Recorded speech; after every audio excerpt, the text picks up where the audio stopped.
तो आज अपने जो पढ़ेंगे वो पढ़ेंगे न्यूट्रिशंस के बारे में। न्यूट्रिशंस हमारी बॉडी में बहुत ज़रूरत है, बिना न्यूट्रिशंस के अपन सर्वाइव भी नहीं कर सकते हैं। ये अपनी प्रायोरिटी है। प्रायोरिटी का मतलब इसके बगैर अपन अपनी ज़िंदगी में आगे सोच भी नहीं सकते। तो भोजन, कपड़ा, मकान, आवास, ये हमारे सब लिए क्या है, एसेंशियल है। तो आज पढ़ते हैं न्यूट्रिशंस क्या है। आपने जैसा कि डायग्राम में देख रखा है, ये एक फूड है। तो the study of food, nutritions का मतलब होता है आपने फूड की स्टडी करना है। किसकी स्टडी करना है? फूड की स्टडी, भोजन की स्टडी करना है। It compositions the amount needed by the body and its effect on the body.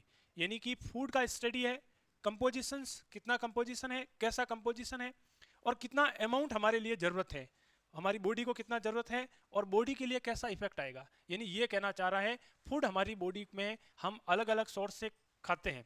Animal source हैं, प्लांट्स हैं, और अदर्स जो आजकल जो है केमिकल भी मिक्स है ना, केमिकल से भी अपन रेडी करते हैं। ये सारे कंपोजिशन, कितना कंपोजिशन रखना है, कितनी कैलोरी रखना है, कितना अमाउंट रखना है, ये सारी जो चीज़ है इसमें स्टडी करते हैं, इसको बोलते हैं न्यूट्रिशंस। अब देखते हैं न्यूट्रिशंस में क्या क्या चीज़ है। पहली बात करते हैं फूड की। एनी सबस्टेंस, कोई भी सबस्टेंस हो सकता है, चाहे वो लिक्विड हो, सेमी लिक्विड हो, या सॉलिड हो, और उसके कंटेंट जो है वो क्या है, न्यूट्रिएंट। न्यूट्रिएंट का मतलब उसमें कोई ना कोई जो है carbohydrate, protein, micro macro nutrient उसके अंदर उपलब्ध है। अब बात करते हैं न्यूट्रिएंट का मतलब क्या है। न्यूट्रिएंट का मतलब वो सबस्टेंस है जिसको अपन खा सकते हैं, वो हमारे लिए भोजन है, इनके हमारे लिए वो डाइजेस्ट का काम करता है और हमारी बॉडी के लिए वो उपयोगी है। ऐसे सबस्टेंस को अपन क्या बोलेंगे, न्यूट्रिएंट बोलेंगे। फूड में तो सारी चीजें आ गई है ना, कोई भी चीज का जो कंपोजिशन है वो सॉलिड, लिक्विड, किसी प्रकार का कंटेंट हो सकता है जिसमें न्यूट्रिएंट है, वो हमारे लिए खाना है। और जो न्यूट्रिएंट का मतलब वो डाइजेस्ट कर सकते हैं हम, जिसके हमारे लिए बॉडी के लिए बहुत आवश्यक हो।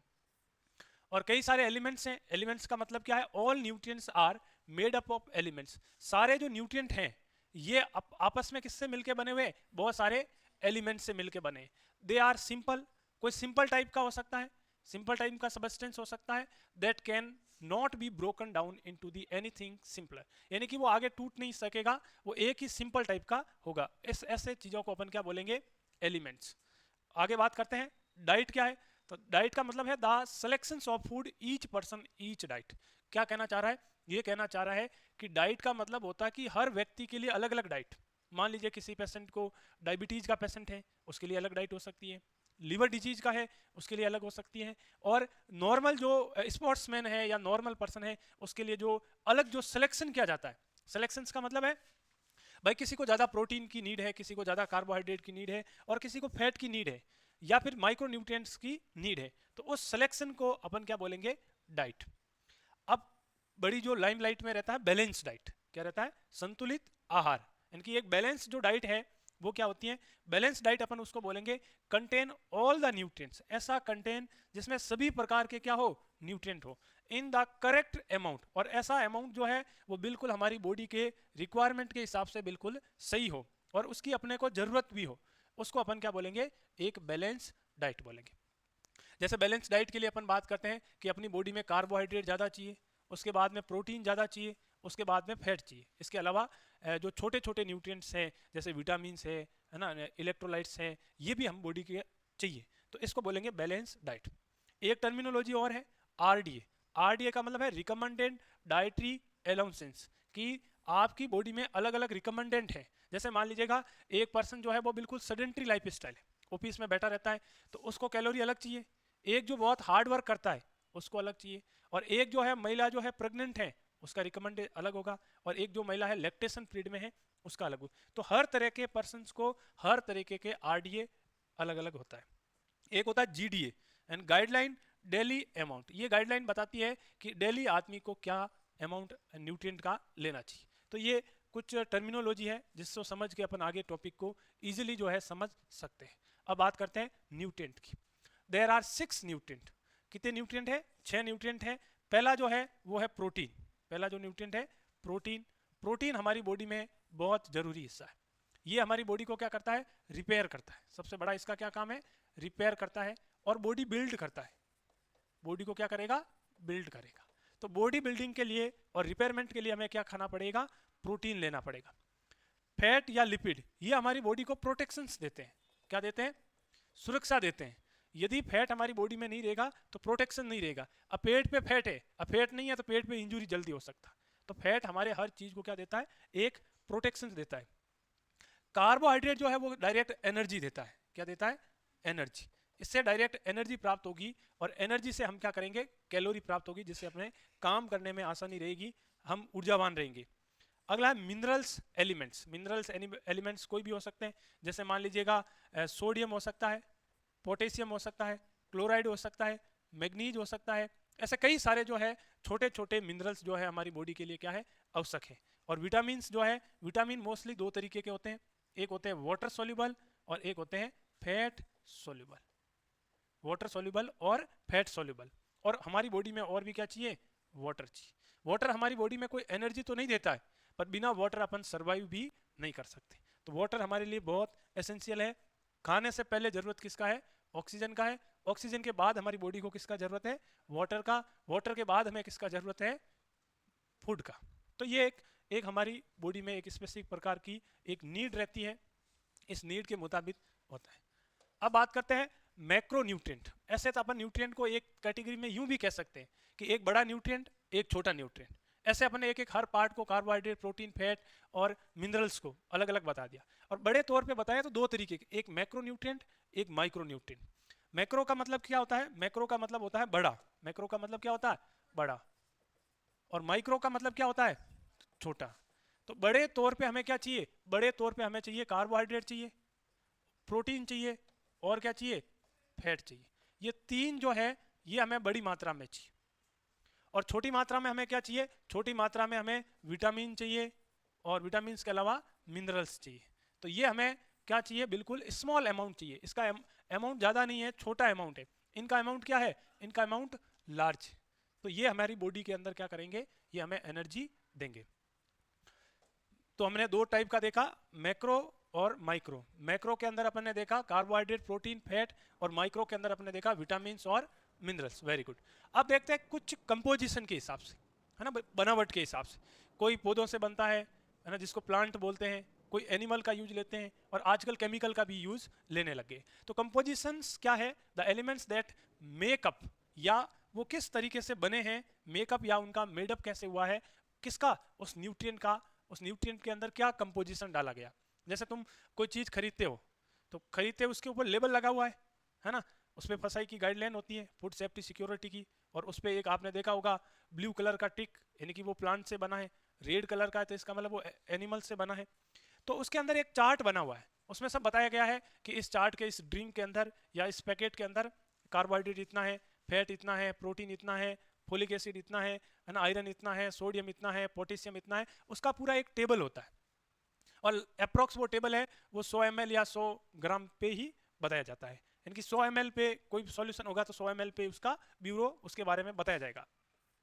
फिर एक क्लासिफिकेशन, किस तरीके से अपन इसको क्लासिफाइड कर सकते हैं, डिवाइडेड थिंग्स इनटू ग्रुप्स। अपन अलग अलग ग्रुप्स और क्लास के अंदर इसको डिवाइड कर सकते हैं, उसको अपन क्या बोलेंगे, क्लासिफिकेशन। अगला है सोर्स, क्या है ना, वो क्या क्या सोर्स है। जैसे मान लीजिए मैंने आपको बोल दिया कार्बोहाइड्रेट, तो कार्बोहाइड्रेट किससे मिलता है, कार्बोहाइड्रेट आपने बोल दिया कि सर स्वीट से मिलता है, सर पोटैटो से मिलता है, या रोटी से मिलता है। जो भी है वो कार्बोहाइड्रेट के क्या हो गए, सोर्स हो गए। यानी कि food that supply a large amount of the nutrient, यानी कि उनकी सप्लाई कौन करता है ना, जो सप्लाई करने वाला है उसको अपने क्या बोला, सोर्स। जैसे मान लीजिएगा मैं आपको बोलूंगा विटामिन ए किसमें होता है, इसके क्या सोर्स है, तो आप बोलोगे सर ग्रीन लिफी वेजिटेबल। तो ग्रीन लिफी वेजिटेबल्स के अंदर क्या है, विटामिन ए की मात्रा क्या है, ज्यादा। तो ये ग्रीन लिफी वेजिटेबल्स क्या हो गए, विटामिन ए के लिए सोर्सेस हो गए। फिर बात करते हैं इनका अलग अलग जो है वो फंक्शंस होता है।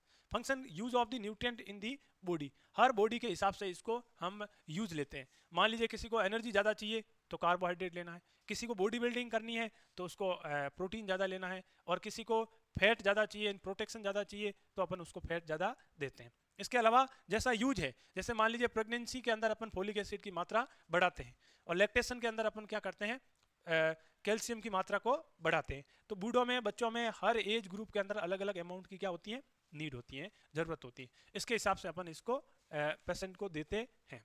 अब एक एक बात करते हैं कि किसको क्या कहते हैं और किस में क्या होता है। तो फर्स्ट बात करते हैं प्रोटीन के बारे में।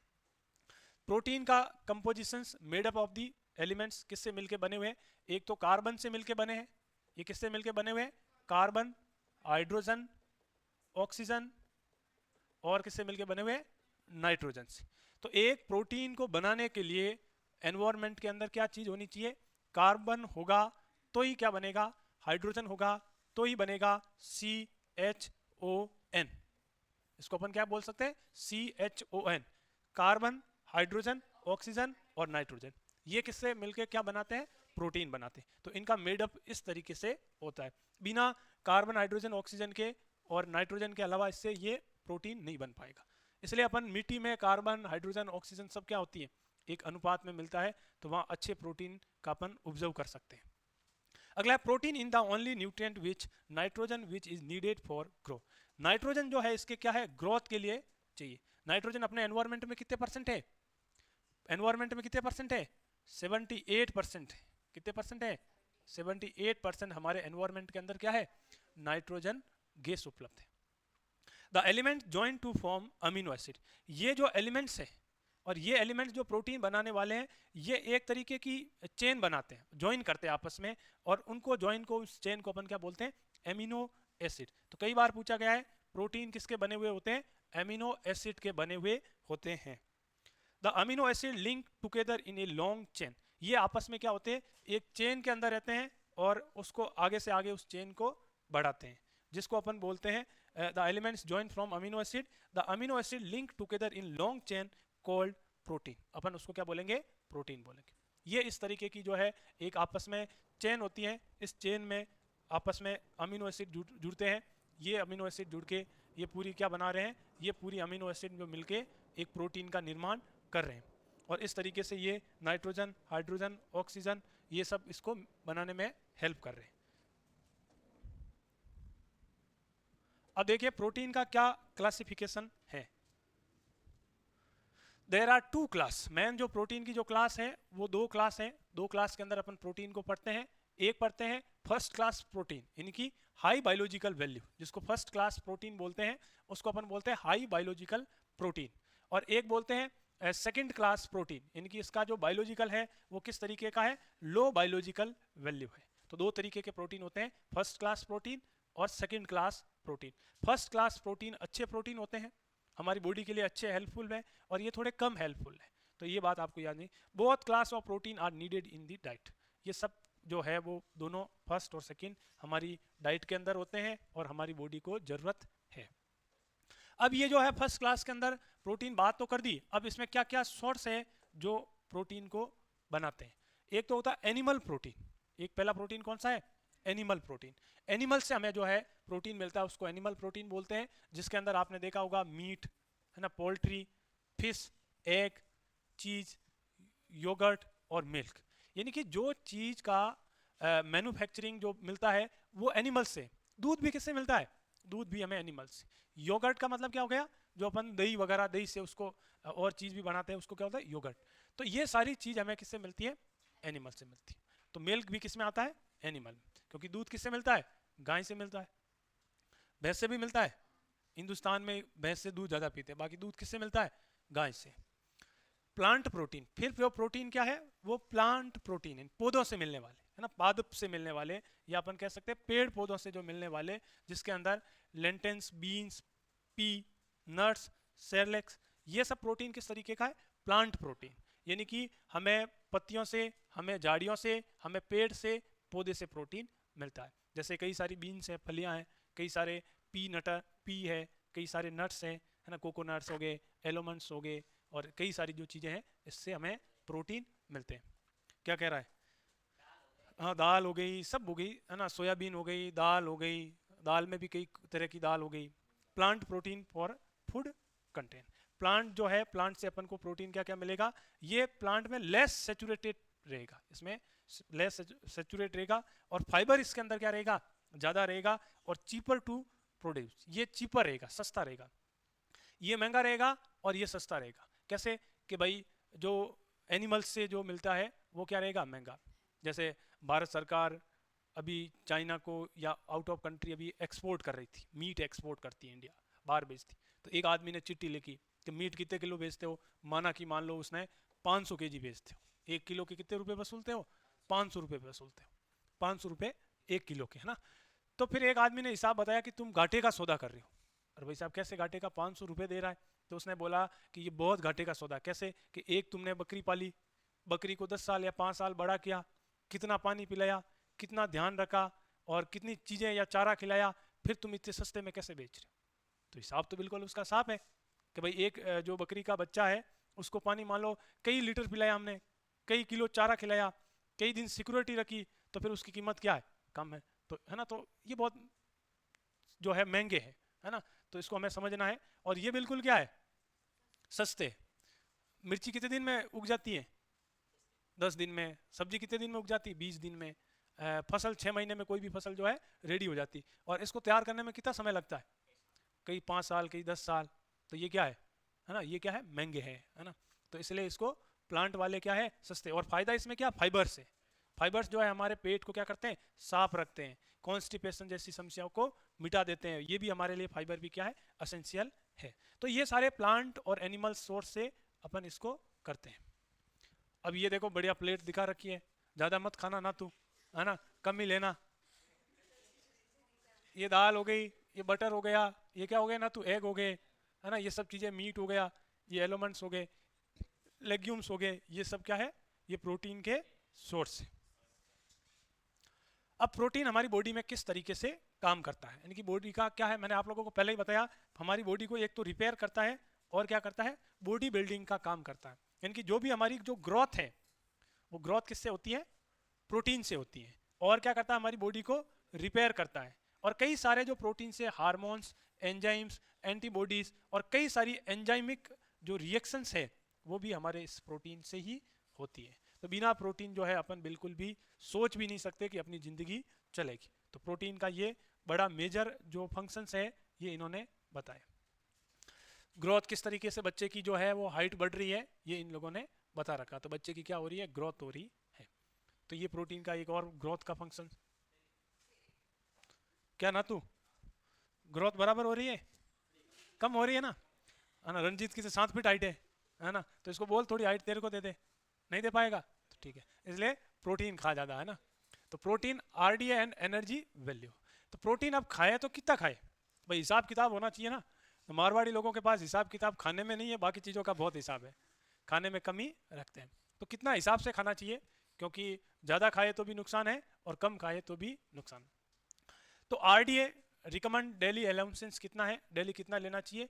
1 ग्राम लेना चाहिए। कितना खाना चाहिए? 1 ग्राम प्रोटीन लेना चाहिए। 1 ग्राम कितना? वजन के हिसाब से। मान ले तेरा वजन जो है 50 किलो है। कितना है? 50 किलो है। तो 1 ग्राम से कितना हो गया? 50 ग्राम तेरे को डेली प्रोटीन को लेना है। जितना वजन है उसके हिसाब से। मान लो किसी का वजन 70 किलो है तो उसको 70 ग्राम जो है प्रोटीन अपनी डाइट के अंदर इंक्लूड करना चाहिए। 1 ग्राम, अब क्या हुआ? जितना वजन है उतना लेना चाहिए पर केजी पर body weight. 1 gram of the protein can release 4 kilo calorie. 1 ग्राम यदि आप प्रोटीन खाते हो तो आपकी बॉडी में कितनी एनर्जी पैदा होगी? 4 kilo calorie. 4 kilo calorie energy वो क्या करेगा? जनरेट करेगा। And 17 kilo joule of energy. ये किलो जूल में बात करें तो ये है, केसीएल में बात करें तो ये है।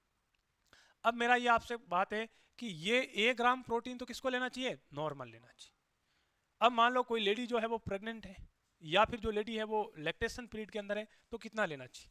तो प्रेग्नेंट लेडी को प्रेगनेंसी के अंदर जो है वो लेना चाहिए 1.2 ग्राम। कितना लेना चाहिए? 1.2 ग्राम प्रेगनेंसी में लेना। थोड़ा सा क्या लेना चाहिए? 0.2 क्या है? ज़्यादा लेना चाहिए। और यही लैक्टेशन में है, उनकी एक माँ है बच्चे को दूध पिला रही है तो उसको कितना लेना चाहिए? 1.5 ग्राम लेना चाहिए। और यदि किसी को प्रोटीन की कमी है, माल न्यूट्रिशन है, जैसे मेरेस्मस और क्वाइस्कोर जैसी डिजीज है, तो लगभग उसको 1.5 से कितना लेना चाहिए? 2 ग्राम, डबल तक उसको अपनी डाइट के अंदर इंक्लूड करना चाहिए। तो ये हमारी बॉडी को इतना प्रोटीन की आवश्यकता है। ज़्यादा भी नहीं है, कम भी नहीं है, जितना वजन है उसके हिसाब से इसकी ज़रूरत है। ऐसे हिसाब से खाते हो? नहीं खाते हो हिसाब से? आगे बात करते हैं लिपिड्स। किसकी बात करते हैं? लिपिड्स की। लिपिड्स का मतलब फैट। फैट का मतलब क्या है? ऑयल, है ना, घी। और क्या है? तेल। तो ऑयल के बारे में या फैट के बारे में अपन देखते हैं क्या क्या इसके अंदर कंपोजिशन है। तो lipid are called fat, lipid को अपन क्या बोलते हैं, फैट बोलते हैं। When solid at room temperature, यदि कमरे के टेम्परेचर पे, room temperature approx 25 degree centigrade के आसपास होता है, 25 डिग्री पे ये क्या रहते हैं, सॉलिड रहते हैं। And oil when they are liquid at room temperature, और जो ऑयल है वो रूम टेम्परेचर पे कैसा रहता है, पिघल जाता है, लिक्विड रह जाता है। तो ये तो इस दोनों में फर्क करने के लिए है। जो फैट है वो रूम टेम्परेचर पे सॉलिड होते हैं, जम जाते हैं, और ये जो है वो जमते नहीं है। Made up of 3 elements, 3 element से बिल्कुल बना हुआ है, कार्बन, हाइड्रोजन और ऑक्सीजन। कार्बन, हाइड्रोजन और ऑक्सीजन से मिलकर क्या बनता है, लिपिड बनता है। The elements make unit called glycerol, इसको अपन इस यूनिट को क्या बोलते हैं, ग्लिसरॉल बोलते हैं। एंड फैटी एसिड, इसको और क्या बोलेंगे, फैटी एसिड। ग्लिसरॉल और फैटी एसिड से ये एक यूनिट बनाते हैं, और उस यूनिट से क्या बनता है, फैट बनता है। Each glycerol join to 3 fatty acid, एक ग्लिसरॉल जो है वो 3 फैटी एसिड से क्या करता है, आपस में अटैच होता है, जुड़ता है, जिसको अपन क्या बोलते हैं, लिपिड, उसको क्या बोलते हैं, लिपिड। तो ये इस तरीके का इनका जो है वो कंपोजिशंस है। जैसे अपन ने प्रोटीन के अंदर अमीनो एसिड की चेन पढ़ी, उसी तरह इनका भी कंपोजिशन ग्लिसरॉल और फैटी एसिड से मिलता है। एक ग्लिसरॉल जो है 3 फैटी एसिड से बनता है, 3 फैटी एसिड को जोड़ता है। ये इस तरीके का स्ट्रक्चर है, एक ग्लिसरॉल है, 3 फैटी एसिड 1, 2 और 3, जिस तरीके से मैंने बताया उसी तरीके से ये भी है। There are 2 class of lipid, lipid की कितनी क्लास है, 2 क्लास के अंदर इसको बताया गया है, 2 क्लास है। पहली जो है सैचुरेटेड लिपिड और दूसरी है अनसैचुरेटेड। सैचुरेटेड लिपिड अपन उसको बोलेंगे, वो लिपिड है जो एनिमल्स फैट है, क्या है, एनिमल फैट है, या solid at room temperature, room temperature पे वो क्या है, एकदम सॉलिड है ना। वो क्या है, घी जम जाता है ना रूम टेम्परेचर पे, घी जमता है कि नहीं जमता, घी किससे मिलता है, एनिमल से मिलता है। जबकि अनसैचुरेटेड लिपिड वो है जो प्लांट से मिलता है, और फिश ऑयल को भी अपन क्या बोलते हैं, अनसैचुरेटेड। और ये लिक्विड एट रूम टेम्परेचर। तेल जो है जमता है क्या, तेल किससे मिलता है, मूंगफली से मिलता है ना, सोयाबीन से मिलता है। तो तेल क्या रूम टेम्परेचर पे जम जाता है क्या, नहीं जम जाता। तो पहला फर्क तो यही है ना। तो ये किससे बना हुआ है, ओरिजिनल जो घी है वो जम जाता है, पर आजकल जो है बनाने वाले भी है ना ऐसा बना देते हैं, तो उसमें कई चीजें हैं। तो सैचुरेटेड और अनसैचुरेटेड फैट है। सैचुरेटेड फैट अपन ने किसको बोला, सैचुरेटेड फैट बोला एनिमल वाले को, अनसैचुरेटेड किसको बोला, प्लांट वाले को, जो हमें प्लांट से प्राप्त होता है। अगला है saturated fat are found in butter, है ना, बटर के अंदर पाया जाता है। बटर का मतलब क्या है, घी, है ना, हिंदुस्तान में ही घी है, बाकी दुनिया में क्या है, बाकी दुनिया में बटर है। हिंदुस्तान वाले घी जमा के रखते हैं, बाकी दुनिया में बटर खाते हैं, है ना। घी का कंसेप्ट जो है वो आई थिंक जो है अपने इधर ही है। अगले इसके अंदर जो मीट्स है, चीज है, एग है, मिल्क है, योगर्ट्स है, जो भी एनिमल सोर्स है वो सब किससे मिलता है, सैचुरेटेड फैट। अनसैचुरेटेड फैट क्या है, ये किस में प्राप्त होगा, ये प्लांट के अंदर, फिश के अंदर, नट के अंदर, सीड्स के अंदर, सेरेलेक्स, सोयाबीन ऑयल, है ना, जो भी एलोमेंट्स वगैरह है सब इसके अंदर मिलेगा। तो कई सारी जो कंपनियां हैं एलोमेंट, बादाम एलोमेंट्स, बादाम बेचने वाले लोग क्या लिखते हैं, साइड में स्टिकर में यूं ब्लू करके लिखते हैं फ्री कोलेस्ट्रॉल। कोलेस्ट्रॉल से क्या है, फ्री है। तो लोग तुम्हारे जैसे बढ़िया सेठ लोगों को क्या दिक्कत है, पैसे खूब है, कोलेस्ट्रॉल नहीं होना चाहिए, बोला इसकी बादाम खरीद ले। मैं आप लोगों को बताऊं, कोलेस्ट्रॉल जो है, कोलेस्ट्रॉल ओनली ऑन किस में पाया जाता है, एनिमल्स के अंदर। प्लांट की कोई चीज में कोलेस्ट्रॉल नहीं पाया जाता। और आज की दुनिया में कोलेस्ट्रॉल ज्यादा बढ़ रहा है, तो वो दोष देते हैं इस तेल को, है ना, ज्यादातर कोलेस्ट्रॉल बढ़ाते हैं एनिमल सोर्स। तो एनिमल सोर्स के अंदर ही होता है, ये तो एक बेचने का, अपना मार्केटिंग करने का एक तरीका है। ये देख ले, क्या खाएगा, क्या खाएगा, अंडे खाएगा, बिल्ली है क्या अंडे खाएगा, सब खाएगा, चलो ठीक है। ये अनसैचुरेटेड जो भी है वो किससे मिलके बना हुआ है, प्लांट से मिलके बना। फिश ऑयल भी इसी के अंदर शामिल है।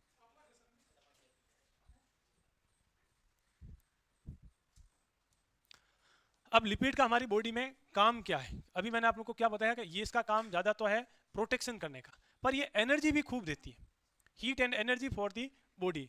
इंसुलेट द बॉडी, बॉडी को इंसुलेट करके एनर्जी जनरेट करेगी और प्रोटेक्शंस करेगी हर चीज से, चाहे वो अपना एब्डोमन हो या कोई भी ऑर्गन, किडनी, उसको उसके ऊपर चोट ना लग जाए, डायरेक्ट ट्रोमा ना हो जाए, इसलिए इस पे फैट का क्या होता है, एक कवरिंग होता है। और कई सारे, बड़ी कमाल की बात है, कई सारे जो फैट सोल्यूबल विटामिन है जो ADKE, इनको भी क्या रखती हैं, स्टोर रखती है अपने अंदर। तो आपने देखा होगा ज़्यादा मोटा गोल मटोल आदमी एकदम चिकना होता है ना, क्योंकि उसके अंदर विटामिन ए डी के ई क्या होता है ना, ज़्यादा स्टोरेज होता है। तो थोड़ा चमकीला होता है वो, है ना, ज़्यादा स्मार्ट नज़र आता है, पर थोड़ा है मोटा अलग बात है। डिले हंगर, है ना, भूख भी ये क्या नहीं है, एनर्जी ज़्यादा है तो ये ताकत का काम करता है, भूख भी कम लगता है। ऐड फ्लेवर टू फूड, और खाने में अपन इसको जायका को, टेस्ट को बढ़ाने के लिए अपन इसको डाल दें। रोटी पे थोड़ा घी लगा दिया, फिर रोटी अच्छी लगी, है ना, यूं थोड़ा सब्जी में डाल दिया, है ना, हमारे यहाँ चूर के खाते हैं, तो ये टेस्ट को भी बढ़ाता है, प्रोटेक्शन भी करता है, इसके साथ बॉडी को गर्म भी रखता है, हीट भी रखता है। अब जैसे एक मोटे आदमी को, है ना, सर्दी कम लगेगी, गर्मी ज़्यादा लगेगी, है ना, अब सर्दियों का मौसम आ रहा है तो, है ना, हम स्वेटर पहनेंगे, वो स्वेटर नहीं पहनेगा, क्योंकि, है ना, उसमें एनर्जी ज़्यादा है। तो ये देख लिएगा, ये कौन है, हुसैन बोल्ट। हुसैन बोल्ट है, हुसैन बोल्ट तगड़ा रेसलर है ना, बहुत बढ़िया करते हैं। अब इसको मत देखना ज़्यादा, है ना। अगला है ओवर ईटिंग लिपिड्स। ओवर ईट लिप नहीं करना, ज़्यादा आप नहीं खाना है, यूं नहीं आप टेस्ट के चक्कर में, है ना, ज़्यादा ही फैट खा रहे हो या उस तरीके से। यदि ज़्यादा खा लिया तो फिर आपको क्या हो जाएगा, ओबेसिटी हो जाएगा, मोटापा आ जाएगा और मोटे हो जाओगे। और एनिमल खा लिया तो आपका कोलेस्ट्रॉल बढ़ जाएगा। यदि एनिमल सोर्स जो है वो खाओगे तो कोलेस्ट्रॉल बढ़ जाएगा और वेट बढ़ जाएगा, ओबेसिटी। ओबेसिटी का पता कैसे करेंगे, बीएमआई से, बॉडी मास इंडेक्स से। यदि 25 से 30 के बीच में है तो वो है ओवरवेट, और 30 से ज़्यादा 35 है वो है ओबेज फर्स्ट क्लास। तो जितना है उतना उसको देंगे, तो इससे 25 से कम होना चाहिए, 25 से 19 के बीच में ही होना चाहिए। Saturated fat arise blood cholesterol. देखो इन्होंने कहा सैचुरेटेड जो फैट है वो ब्लड के अंदर कोलेस्ट्रॉल को बढ़ाते हैं। नॉर्मल ब्लड के अंदर कोलेस्ट्रॉल का लेवल कितना होना चाहिए, 200 mg पर डीएल से क्या होना चाहिए, कम होना चाहिए। 200 तक ठीक है, 200 से ज़्यादा नहीं होना चाहिए, 200 से कम ही होना चाहिए। कई लोग 200 से 250 भी बताते हैं, तो अपने कम में ही रखना है, ज़्यादा में नहीं बढ़ाना है। कोज हाई ब्लड प्रेशर, कोलेस्ट्रॉल बढ़ने से क्या हो सकता है, बीपी बढ़ सकता है, और बीपी बढ़ने की वजह से स्ट्रोक और हार्ट की कई सारी बीमारियां, एथेरोस्क्लेरोसिस, कोरोनरी आर्टरी डिजीज, ऐसे कई सारे ब्लॉक आने की भी संभावना है। तो इसको ज़्यादा ना खाएं, सिर्फ टेस्ट के रूप में ही खाएं। कोलेस्ट्रॉल चेक करवाते रहें, वजन चेक करवाते रहें, और बीएमआई को क्या रखें, मेंटेन रखें। Benefit of saturated lipid, saturated lipid के क्या बेनिफिट्स हैं, इसमें जो है वो कोलेस्ट्रॉल नहीं होता। जैसे ओमेगा 3 फैटी एसिड्स, जैसे आप पढ़ते हो ना, ओमेगा 3 फैटी एसिड, है ना, 6 fatty acid reduce the risk of the heart disease. ये हमारे हार्ट डिजीज को कम करता है। ये एलोमंड्स है वे, कई सारे जो सीड्स नट्स है ना, उसके अंदर ये ओमेगा फैटी एसिड पाया जाता है, जो हमारे हार्ट को मजबूत करता है, ब्रेन को भी मजबूत करता है, और हमारी बॉडी को भी मजबूत करता है। तो ये एक प्रोटेक्शन का काम कर रहा है। कौन से, प्लांट वाले करते हैं, और इसमें कोलेस्ट्रॉल भी नहीं है। अब बात करते हैं कार्बोहाइड्रेट की। किसकी बात करते हैं, कार्बोहाइड्रेट। बताया था कार्बोहाइड्रेट का बड़ा काम क्या है, बड़ा काम है एनर्जी देना।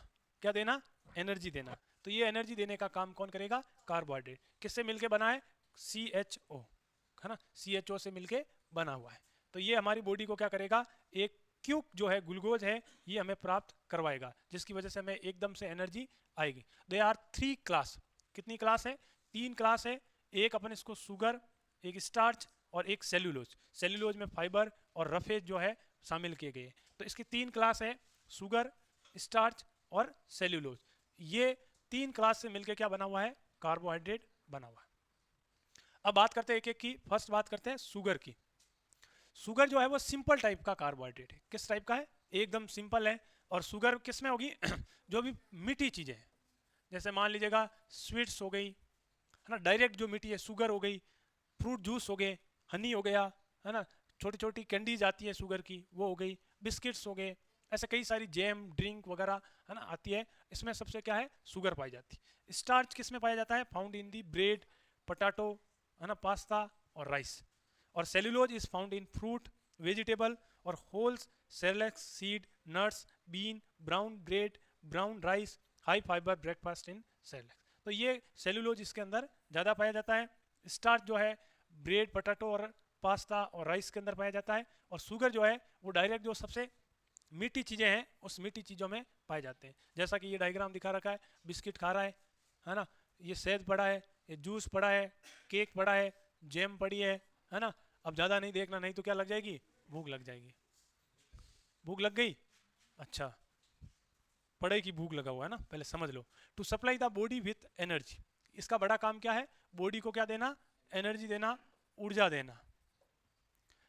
Extra carbohydrate is change to the body fats and storage, हमारी बॉडी में ज़्यादा अपन ग्लूकोज लेने पे हमारे लीवर के अंदर, लीवर का फंक्शन बताया था ना, ग्लूकोज किसमें, एनर्जी में, ग्लाइकोजन में क्या हो जाएगी, स्टोर हो जाएगी। तो ज़्यादा अपन लेंगे तो लीवर के अंदर क्या हो जाएगी, स्टोर हो जाएगी। और भी जो है फैट एंड है ना, स्टोरेज हो जाएगा ज़्यादा, फैट को स्टोरेज को भी बढ़ाता है ये ज़्यादा एनर्जी लेने से, कार्बोहाइड्रेट लेने से। Cellulose is need to keep the digestive system healthy and lower cholesterol, cellulose जो है हमारे डाइजेस्टिव सिस्टम को एक स्वस्थ रखते हैं और हमारे कोलेस्ट्रॉल के लेवल को भी क्या करते हैं, कम करते हैं। तो सेलुलोज जो है हमारी बॉडी में, हमारी डाइट में ज़्यादा सप्लाई होना चाहिए। Not digest just pass through over digestive system is unchange, यानी कि यदि हमारी कोई चीज़ बॉडी में डाइजेस्ट नहीं हो रही है या फिर आगे के प्रोसेस में नहीं जा रही है तो ये उसको अनचेंज कर देगा और हमारी बॉडी को एक डाइजेस्टिव सिस्टम को प्रोटेक्शन प्राप्त करवाएगा। Help to push food through the intestine, ये पुश करेगा, आगे बढ़ने को बोलेगा। एंड प्रिवेंट कॉन्स्टिपेशन, कॉन्स्टिपेशन जैसी समस्या को दूर करेगा। डाइवर्टिकुलोसिस, ये भी एक बीमारी है इंटेस्टाइन की। And cancer of the colon, colorectal जो कैंसर है उसको भी ये क्या करेगा, कम करेगा। वी नीड टू ईट, हमें कितना खाना चाहिए, 30 gram of fibers a daily to a healthy, most people only eat 15 gram, ज़्यादातर लोग इसको 15 खाते हैं। कितना चाहिए, डबल चाहिए, डबल खाओगे तो कॉन्स्टिपेशन, इंटेस्टाइन, कोलोरेक्टल कैंसर जैसी बीमारियां बिल्कुल ही नहीं आएगी। और शुगर आप लोगों को पता ही है, शुगर हमारे हर खाने में वैसे इसका होता है। एक तो होती शुगर सिंपल टाइप की, क्या होती है, एक सिंपल होती है और एक कॉम्प्लेक्स होती है। सिंपल जो है वो डायरेक्ट स्वीट में होती है और कॉम्प्लेक्स का मतलब हो गई, जैसे अपन ने रोटी खाई, रोटी में किस तरीके की है, कॉम्प्लेक्स। जैसे अभी रिसर्च हुआ कि बाजरे की रोटी, मक्के की रोटी, इसमें जो है शुगर नहीं बढ़ाते, ये डायबिटीज नहीं करते। क्यों नहीं करते, शुगर तो है इसमें, एनर्जी तो है, पर एनर्जी कॉम्प्लेक्स है। तो कॉम्प्लेक्स जो चीज़ है वो अपने बॉडी के अंदर जाएगी तो तुरंत अपना इफेक्ट नहीं दिखाएगी। अब ये डायरेक्ट सिंपल टाइप के शुगर लेते हैं ना, तो ये अपना ग्लूकोज का लेवल एकदम क्या कर देंगे, हाई कर देंगे। ये धीरे धीरे करेंगे, जितना बॉडी को रिक्वायरमेंट है धीरे धीरे करेंगे, जिससे शुगर हाई नहीं होगा। तो ये कॉम्प्लेक्स में ये होता है और सिंपल टाइप में ये होता है। और ज़्यादा लेने से शुगर, सिंपल कार्बोहाइड्रेट लेने से मोटापा भी आता है। और कॉम्प्लेक्स जो है वो डायरेक्ट मिठाई में नहीं, स्वीट्स वाली चीज़ में नहीं होती। जैसे मान लो मिठाई में, मिठाई सिंपल टाइप की है ना, कॉम्प्लेक्स रोटी हो गई है ना, पोटैटो में भी सिंपल टाइप की है। अब चिक्कू हो गए, चिक्कू है ना, चिक्कू हो गए, कई सारे जो फ्रूट्स हो गए उसमें डायरेक्ट मिट्टी है ना, मीठी चीज़ें जो है वो डायरेक्ट वो सिंपल टाइप की। और कॉम्प्लेक्स का मतलब उसमें एक तरीके का बॉन्डिंग होता है जो शुगर को लेवल को नहीं बढ़ाता। A lot of sugar is hidden in food, बहुत है। और इसलिए तो कंपनियां क्या करती है, आप लोगों को बाहर का भोजन पसंद क्यों है, बाहर का लोग खाना पसंद क्यों करते हैं आज की युवा पीढ़ी, क्योंकि बाहर के दो चीज़ें समझ लीजिएगा, दो चीज़ें टेस्ट को बढ़ाती हैं। आपके टेस्ट को बढ़ाएगी कोई चीज़ तो आपको वो ज़्यादा अच्छी लगेगी। नमक और चीनी ये क्या करती है, ये टेस्ट को बढ़ाती है ना, आपको भूख को बढ़ाती है और टेस्ट को भी बढ़ाती है। तो आप बाहर की चीज़ों में जो भी बनाते हैं ना वो खूब शक्कर डालते हैं। आप जाइएगा मिठाई खरीदने, काजू कतली, काजू कतली क्या भाव है, मान लो 700-800 है, 800 रुपये किलो है। तो अब इसके अंदर है वो चीनी कितना लगना चाहिए था, चीनी लगना चाहिए मान लीजिए 300 ग्राम, तो अब उसने कितना डाल दिया, 500 ग्राम डाल दिया। तो 200 ग्राम क्या कर दिया, ज़्यादा डाल दिया। क्यों ज़्यादा डाल दिया, एक तो कमाई भी हो रही है क्योंकि वजन भी बढ़ा रही है। अब चीनी है 50 रुपये किलो, अब बिकेगी कितने रुपये किलो, 800 रुपये किलो बढ़े। एक मुनाफा वो, और दूसरा मुनाफा क्या है, दूसरा मुनाफा है आपके टेस्ट को भी बढ़ा रही है, तो लोग उसको क्या करेंगे, ज़्यादा खरीदेंगे। इसलिए बाहर की चीज़ें स्वास्थ्य के लिए ठीक नहीं है। और कई चीज़ें बाहर की, आप नमकीन ऐसे कई चीज़ें खाते हैं, नमक ज़्यादा डालते हैं, और जबकि दोनों हमारी बॉडी के लिए अति जो है वो नुकसान है। इसलिए घर में ये चीज़ें बनाते हैं ना, इसमें अपन कंट्रोल में डालते, वो बाहर वाले कंट्रोल में नहीं डालते हैं, इसलिए जो है वो नुकसान कर जाते हैं और हमारे स्वास्थ्य को बिगाड़ देते हैं, कई सारी बीमारियां आ जाती हैं। तो लॉट ऑफ शुगर एक खाने में ऑलरेडी होती है। अब जो आप रोटी खाओगे, दाल खाओगे, उसमें ऑलरेडी शुगर है, पर वो कैसी शुगर है, कॉम्प्लेक्स शुगर है, वो धीरे धीरे बढ़ाएगी। तो कई सारे फूड है ना, उसके अंदर शुगर है। रिड्यूस शुगर इन डाइट, आपको शुगर डाइट रिड्यूस किस तरीके से करनी है, किस में कम होगी। Replace jaggery snacks with health fruit, अभी मैंने बताया ना आपको हमेशा हेल्थी चीज़ें ही लेनी चाहिए। जैसे चिप्स वगैरह आपको अच्छे क्यों लगते हैं, इसलिए अच्छे लगते हैं क्योंकि उसमें बहुत ज़्यादा क्या है, नमक डाला हुआ है। और कंपनी वाले क्या डालते हैं, ऐसे ऐसे मसाले डालते हैं वो मिलते ही नहीं। क्यों नहीं मिलते? इसलिए नहीं मिलते हैं क्योंकि तुम्हारे खेतों में तो जहर होता नहीं है, जहर उनकी लैब में होता है। तो कई आर्सेनिक, कई लेड, मरकरी वो डालते हैं। वो खाने से क्या होता है, एक दिमाग के अंदर आईक्यू और न्यूरोलॉजिकल प्रॉब्लम तो होती है, साथ ही साथ एक आदमी को नशा हो जाता है।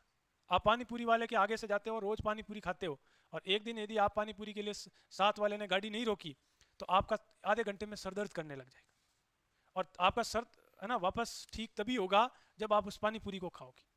तो कहने का मेरा मतलब ये है कि उसके अंदर कई सारे ऐसे एलिमेंट्स हैं जो हैवी मेटल्स है, वो हमारे को नहीं चाहिए, हमारे स्वास्थ्य के लिए नुकसान भी है, हमारे आईक्यू को भी कमज़ोर करते हैं, और कई सारी न्यूरॉन्स को भी डेवलपमेंट करने से रोकते हैं, और इससे नशा भी आता है।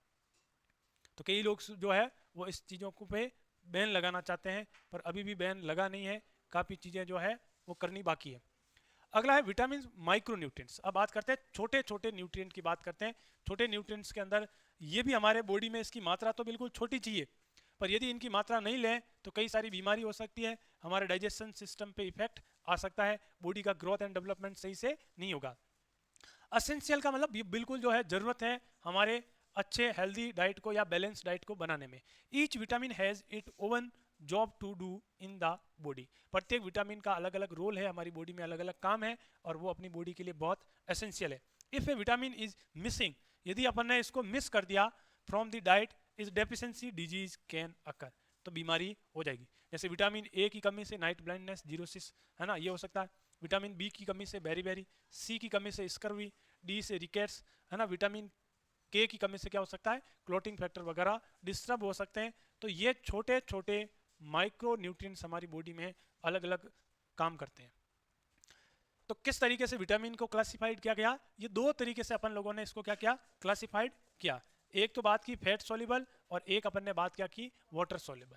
फैट सोल्यूबल का मतलब है ये डिजोल्व हो जाएंगे फैट में, यानी कि ADKE, विटामिन ADKE हमारे फैट के अंदर जम जाएंगे, स्टोरेज हो जाएंगे। तो मान लें आज मैंने विटामिन ए ज़्यादा लिया, मान लो मेरी डिमांड से भी ज़्यादा लिया, तो कल के लिए वो सेव हो जाएगा, और कल मान लो मैंने नहीं लिया तो वापस इससे क्या मिल जाएगा, मिल जाएगा। तो विटामिन ADKE की आसानी से कमी नहीं होती, इजीली जो है हमारी बॉडी में डेफिशिएंसी नहीं होती। ज़्यादातर उन लोगों को होती है जिनमें फैट की कमी होती है या बिल्कुल ही नहीं लेते हैं, उन लोगों में देखा गया। जबकि दूसरी साइड में जो है वाटर सोल्यूबल विटामिन, ये डिजोल्व हो जाते हैं, वाटर के अंदर डिजोल्व हो जाते हैं, जैसे विटामिन बी और सी। विटामिन बी और सी जो है वाटर में डिजोल्व हो जाएंगे। इसका ये नुकसान है कि हमें इसको डेली लेना पड़ेगा, 24 घंटे के बाद हमारी बॉडी से क्या हो जाएंगे, निकल जाएंगे। आज मान लो मैंने डबल लिया तो वो कल काम नहीं आएगा, कल भी मुझे विटामिन बी सी क्या लेना पड़ेगा, वापस लेना पड़ेगा, क्योंकि ये बॉडी से आउट हो गए। क्यों आउट हो गए, ये डिजोल्व हो जाते हैं वाटर से, और यूरिन किडनी से हमारे क्या हो जाते हैं, एक्सक्रीट हो जाते हैं। If more of the fat soluble, यदि ज़्यादा fat soluble vitamin eat, then the body need it storage in the liver, ये बॉडी हमारे क्या कर देती है, लीवर के अंदर स्टोरेज कर देती है। ये भी हमने फंक्शन पढ़ा, लीवर के अंदर विटामिन इसके अंदर क्या होते हैं, स्टोर होते हैं। इफ एनी ओवरडोज, यदि इसका ओवरडोज हो गया of these vitamin is eaten, it cause hypervitaminosis, ज़्यादा होने पे हाइपर विटामिनोसिस भी हो सकता है, which is the harmful to the body, वो भी हमारी बॉडी के लिए क्या है, हार्मफुल है। Water soluble vitamin are not stored in the body, if too much is eaten they are removed in the urine, ज़्यादा लेंगे तो ये नुकसान नहीं है, हमारी बॉडी से निकल जाएंगे। नुकसान इतना ही है, इनको रोज लेना पड़ेगा। It is therefore important to eat water soluble vitamins every day, हमें एवरी डे जो है वाटर soluble विटामिन हमारी डाइट में लेने पड़ेंगे, बी और सी। अब बात करते हैं कौन कौन से विटामिन है, क्या इसकी सोर्स है, और क्या इसका फंक्शंस है, और इसकी डेफिशिएंसी से क्या क्या हो सकता है। Vitamin A, vitamin A carotenes, ये ज़्यादा कैरोटीन्स में होते हैं, और कैरेट में भी होते हैं, गाजर में भी होते हैं। Change to vitamin A in the body, ये विटामिन ए में चेंज करते हैं। क्या इसका सोर्स है, fish oil, sorry olive oil, cold liver oil, kidney, egg, और कैबेज और स्पिंच, इसमें क्या होता है, ये इसके सोर्स है। इनकी ये डाइट अपन ज़्यादा लेंगे, इनकी लीवर, किडनी, ये सब लेंगे, ओलिव फिश ऑयल, और इसके अंदर क्या रहेगा, विटामिन ए की मात्रा ज़्यादा रहेगी। पालक में ज़्यादा है, इनकी ग्रीन लीफी वेजिटेबल में ज़्यादा है, यूँ मैं आपको बोलूँ ग्रीन लीफी वेजिटेबल, इसके अंदर क्या है, विटामिन ए की मात्रा ज़्यादा है। क्या इसका काम है हमारी बॉडी में, ये हमारे विजन के लिए, हमारे को आई के प्रोटेक्शंस में मदद करता है, हमारे विजन के अंदर मदद करता है। यदि अपन नहीं लेंगे तो हमारा विजन यानी कि दृष्टि, आंखें कमजोर हो जाएगी। और हमारे जो ग्रोथ है, हमारे शरीर को बड़ा करने में भी विटामिन ए का रोल है। कई सारी जो मेम्ब्रेन्स है अंदर ऑर्गन की, कई सारी जो लाइनिंग है, वो लाइनिंग भी कौन बनाता है? Vitamin A. इनकी बॉडी का जो ग्रोथ है, और बड़ी बात कहूँ तो विजन के लिए कौन रेस्पॉन्सिबल है? Vitamin A. और विटामिन ए की यदि कमी हो गई हमारे शरीर के अंदर, तो उस कमी की वजह से क्या हो सकता है? रिटार्डेड ग्रोथ, बच्चे की ग्रोथ क्या हो सकती है? कम हो सकती है। रात में उसको कम दिख सकता है, जिसको बोलते हैं नाइट ब्लाइंडनेस। और अनहेल्दी मेम्ब्रेन, और बच्चों की unhealthy membrane, liver, heart, kidney, intestine, इनकी जो लाइनिंग है वो क्या रहेगी? कमजोर रह जाएगी। तो ये विटामिन ए क्या है, क्या सोर्स है, क्या फंक्शंस है, और इसकी डेफिशिएंसी से क्या है। अगली बात करते हैं विटामिन डी के बारे में। किसके बारे में बात करते हैं? Vitamin D. विटामिन डी जो नेचुरली हमें मिलता है वो किससे मिलता है? सनलाइट, फिश से, कोल्ड लिवर से, और कई सारे जो